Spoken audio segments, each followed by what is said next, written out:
Ingon anak pinangga na mo ang among alaga nga ero guys. Pero nganong naaman joy tao nga salbahis no? Kana bang mga to sa ilahang balay bang hadlok matamakan ilang nataran. Ila dayong pasakitan, unsa na magikabulang wala ilahang nataran. Nga pwede ra man tani bugawon, pwede ra man tani sabyagan og tubig. Di kay ila pang labayon og bato, ila pang bunalan. So naa joy mga tao nga mga way kaluoy ba sa mga nilalang sa Ginoo bitaw? Sahi ra gud pud na sa tuwa tao masakitan pud ta. Ang nakadeferensya lang kay di sila kamo istorya.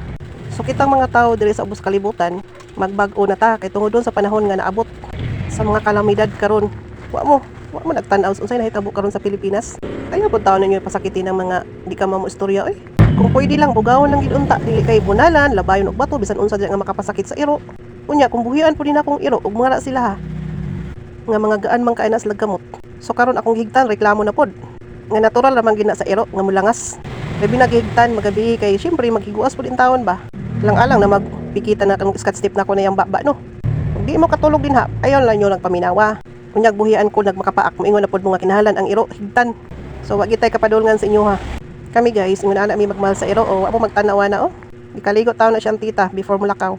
Ato jud ang panggaon ang iro labaw pa sa pagpangga. Parehas sa gud atong pagtagad sa atong isig tao. Kay parehas ra na may kasing-kasing masakitan pod in taon na guys. Dira nimo mailhan ang imong batasan sa pagtagad sa usa ka hayop sa usa ka nilalang sa Ginoo. Mao nang dila jud nimo makilatis ang imuhang kinaya nindot pa kag batasan o dili. Makita nimo dinha.